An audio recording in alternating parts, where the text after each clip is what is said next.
Президент Садыр Жапаров мамлекеттик ипотекалык компания аркылуу турак жайларды жаңы шарттар менен бериле баштай турганын билдирди. Мамлекет башчысы Ысык көлдө улан балдар борбору оңдо түзүүдөн кийин ачылган иш-чарада сүйлөп жатып, каржылоо механизмдерин кеңейтүү жана үлүштүк курулушту өнүктүрүү зарылдыгын белгиледи. Ошондой эле көп балалуу үй бүлөлөргө, мүмкүнчүлүгү чектелген жарандарга жана жаш адистерге социалдык ипотека 4% үстөк менен баштапкы төлөмсүз берилери айтылды. Бул демилгелер турак жайга жеткиликтүүлүктү жогорулатып, социалдык колдоого муктаж жарандар үчүн шарттарды жеңилдетүүгө багытталган. Программанын алкагында каржылоо механизмдерин кеңейтүүбүз, үлүштүк курулушту мындан ары өнүктүрүүбүз зарыл.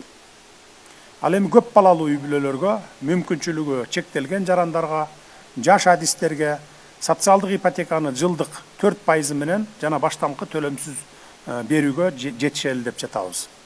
Мындай жеңилдик мамлекеттик кызматкерлер менен социалдык тармактагы кызматкерлерге дагы каралат.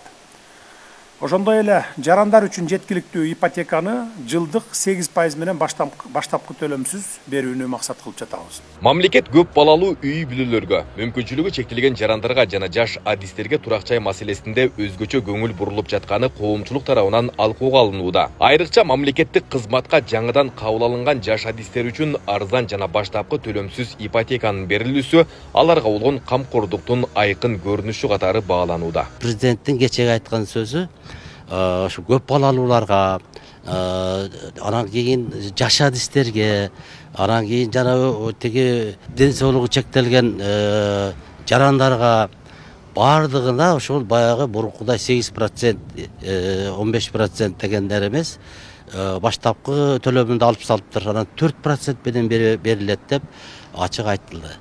Ушунун өзү бул өтө баягы жалпы эл үчүн, журт үчүн мындай бир чоң мындай кубаныч деп айтсам болот. Жаңы адистерди үй менен камсыздоо маселеси буга чейин мурун болгон эмес да. Кыргыз эгемендүүлүктүн мезгилинде болгон эмес да.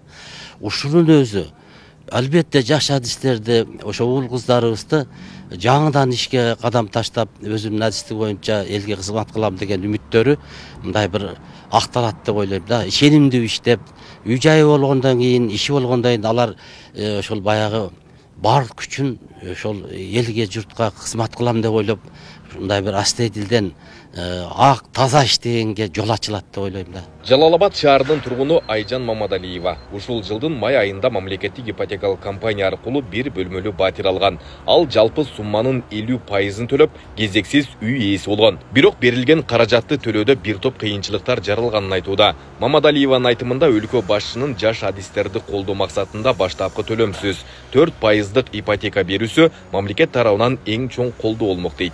Мен былтыры сентябрь айында 50%-ын төлөдүм, 8% менен.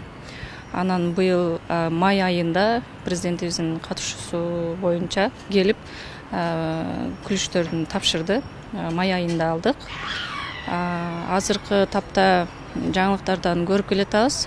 Президентибиз 4% менен мүмкүнчүлүгү чектелген жана көп балалуу үй бүлөлөргө жана жаш адистерге 4% менен берилет деген шарттарды угуп аябай кубандым. Анткени чынында 50%-ын төлөп алган бул аябай эле оор экен. Мүмкүнчүлүктөн пайдаланып, өлкө башчыбыз президентке жана генералыбыз Камчыбек Ташиевке аябай ыраазычылык билдирем. Анткени көптөгөн мигранттарга, үй ала албай жүргөндөргө аябай сонун шарттарды түзүп атышат. Мамлекет башчысынын айтымында уставдык капиталы 10 миллион сом менен ишин баштаган компания 10 жыл ичинде бир катар кыйынчылыктарды баштан кечирген. Азыркы тапта мамлекеттик ипотекалык компаниянын уставдык капиталы 87,5 миллиард сомго жетти. Ушул убакыт аралыгында компания 13.850 үй бүлөнү турак жай менен камсыз кылган. Ошол эле учурда мамлекеттик турак жай программасынын алкагында 100 миңге жакын жаран кезекте турат. Президенттин белгилешинче бүгүнкү күндө Кыргызстанда 70 миңден ашык ипотекалык батир курулууда. Айбек Исабеков, Шайыр Зайырбек уулу, Регион.